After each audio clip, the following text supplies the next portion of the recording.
Hello students, आइए start करते हैं रियल नंबर। क्लास 10 का पहला चैप्टर है हमारा रियल नंबर। तो इसमें सबसे पहले हम देखेंगे कि नंबर, रियल नंबर कौन से नंबर होते हैं।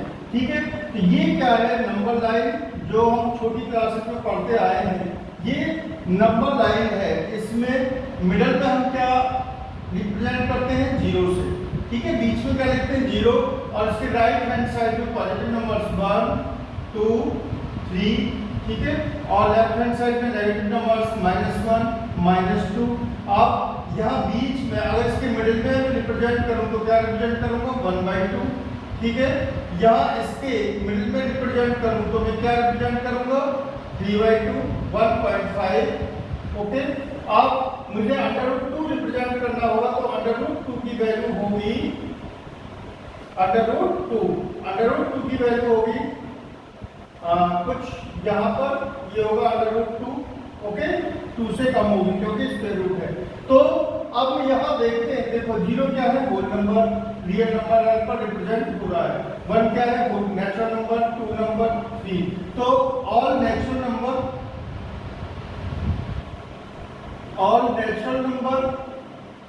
Represented on number line, all whole number represent on number line, all integer, all rational number and all irrational number, all are represent on real number line। तो ये सब क्या है, real number. Okay, तो सारे natural number real number होते हैं, सारे होल नंबर रियल नंबर हैं, सारे इंटीजर रियल नंबर है, रेशनल नंबर सारे रियल नंबर होते हैं, और इरेशनल नंबर भी रियल नंबर होते हैं। अब एक और नंबर आता है, तो under root of positive number can be represent on real number. तो ये क्या हो गया, रियल नंबर। लेकिन square root of negative number, मान लो -1 है, can not be represented, cannot be represented और नंबर लाइन, इसको हम नंबर लाइन पर रिप्रेजेंट नहीं कर सकते। जब इसको नंबर लाइन पर रिप्रेजेंट नहीं कर सकते तो ये रियल नंबर नहीं है। ठीक है, तो ये कौन सा नंबर है, ये है इमेजिनरी नंबर। कौन सा नंबर है ये, इमेजिनरी नंबर। तो कोई भी इमेजिनरी नंबर को कैसे लिखते हैं हम, IB। ये I क्या है, √-1, क्या बोलते हैं इसको, आयोटा। ठीक, तो ये हो गए इमेजिनरी नंबर। इनको हम आपके चैप्टर क्लास 10 में इमेजिनरी नंबर नहीं है तो इसको हम स्टडी नहीं करेंगे। किसकी स्टडी करेंगे, रियल नंबर। तो यहाँ से तुम्हें समझ में आया कि रियल नंबर कौन से होते हैं। ठीक है, तो natural number, whole number, integer, rational number, irrational number, all are real number. ठीक है, अब रियल नंबर से आगे हमारा नेक्स्ट टॉपिक है यूक्लिड डिवीजन लीमा। क्लास 10 में यूक्लिड ज्योमेट्री हमने पढ़ी थी, यहाँ पढ़ेंगे Euclid division Lima.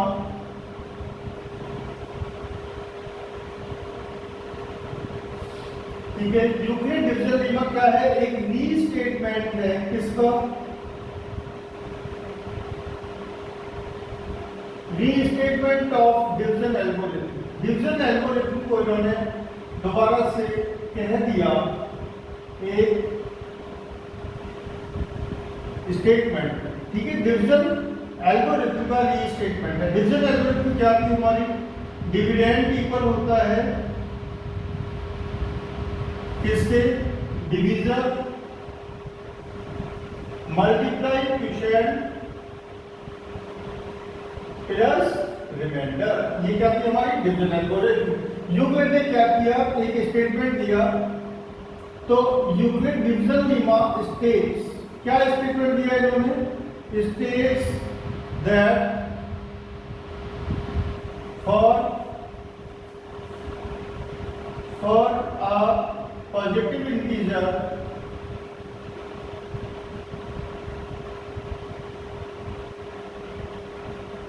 for positive integer a and b, there exists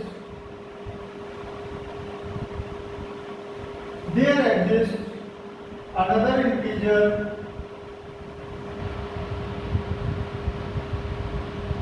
q and r. There exists another integer q and r satisfying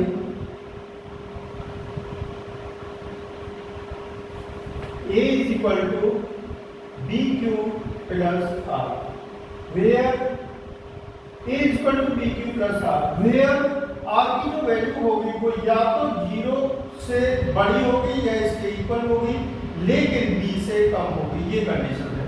तो यूक्लिड डिविजन लेमा का जो statement है वो है कि for positive integer a and b, किसी भी दो positive integer a and b के लिए there exist another positive integer q and r जो सेटिस्फाई करेंगे इस स्टेटमेंट को a bq plus r को, वेयर r की वैल्यू या तो 0 से बड़ी होगी या 0 से छोटी होगी, लेकिन b से कम होगी, ये कंफर्म है।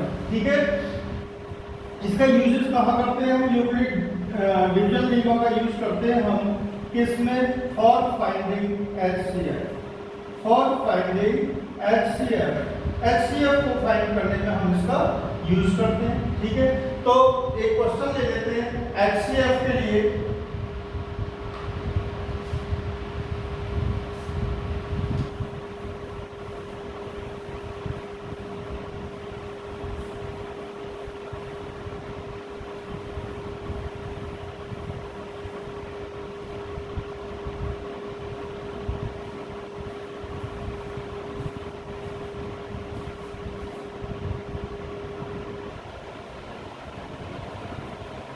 अब हमने यहाँ यूक्लिड डिविजन लेमा पर 3 क्वेश्चन लिए बहुत अच्छे।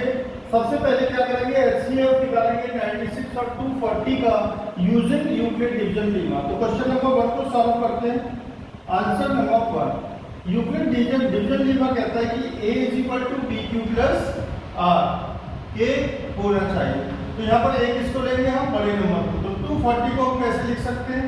डिवीजन क्या होगा हमारा? b 96 से जब हमने डिवाइड किया,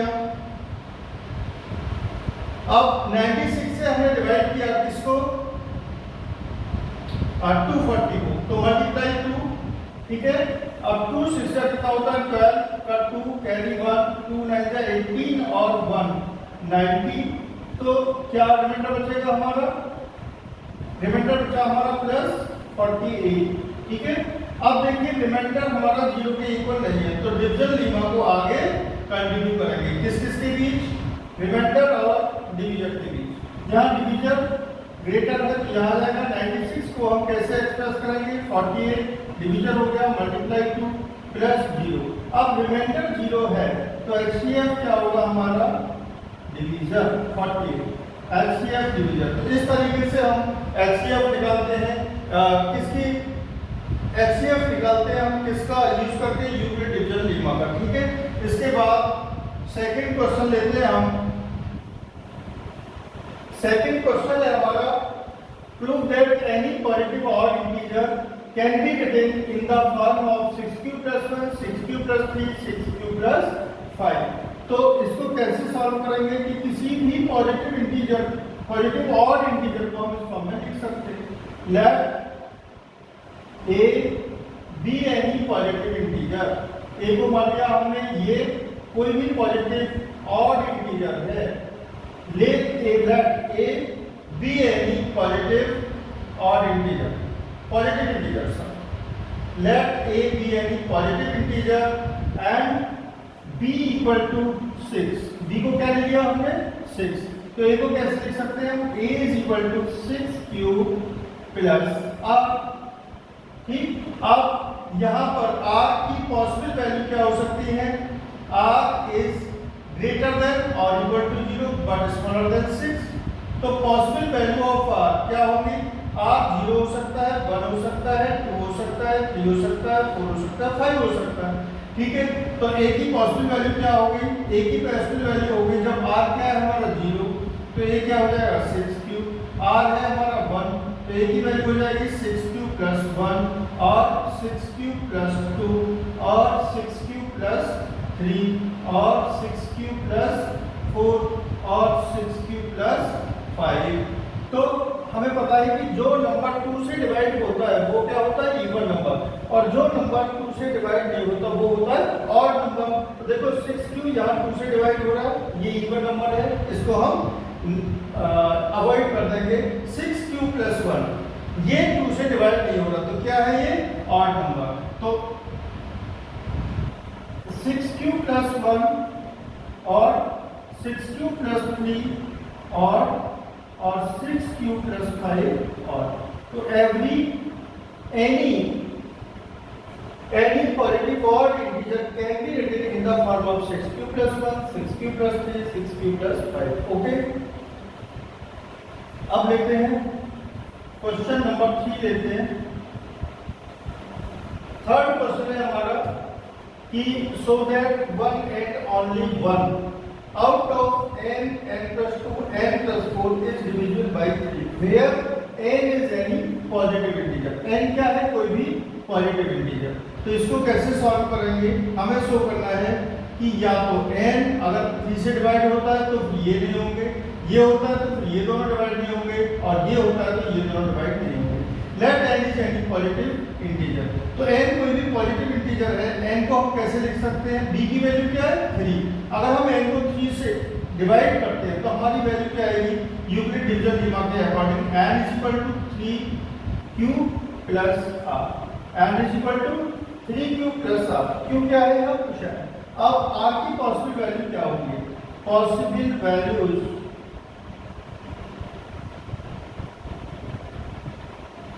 ऑफ r क्या होंगी, 0 हो सकती है, 1 हो सकती है, 2 हो सकती है, लेकिन 3 नहीं हो सकती। ठीक है, तो अगर r की वैल्यू 0 है तो n की पॉसिबल वैल्यू हो गई 3q प्लस 1 और 3q प्लस 2। अब चेक करते हैं, if n is equal to 3q, ठीक है।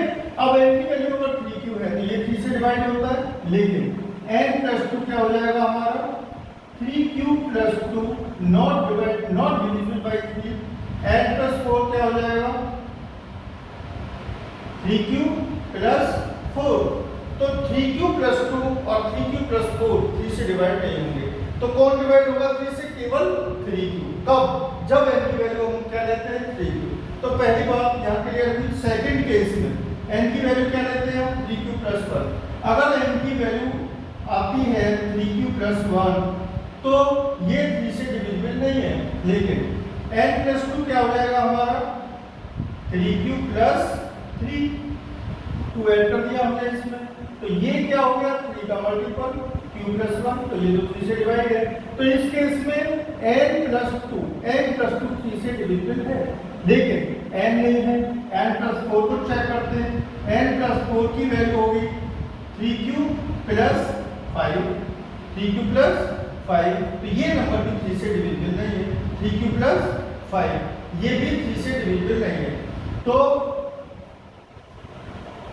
अब यहाँ ये प्रूव हुआ कि n प्लस 2 n प्लस 4 अगर हम 3q प्लस 1 लेते हैं n की वैल्यू तो केवल एक यहाँ 3 से डिविजिबल है। थर्ड केस में लिया हमने n की वैल्यू 3q प्लस 2, n की value 3q plus 2, n is equal to अगर है 3q प्लस 2 तो ये 3 से डिविजिबल नहीं है, तो n प्लस 2 की वैल्यू हो जाएगी 3q प्लस 4 जो 3 से डिविजिबल नहीं है।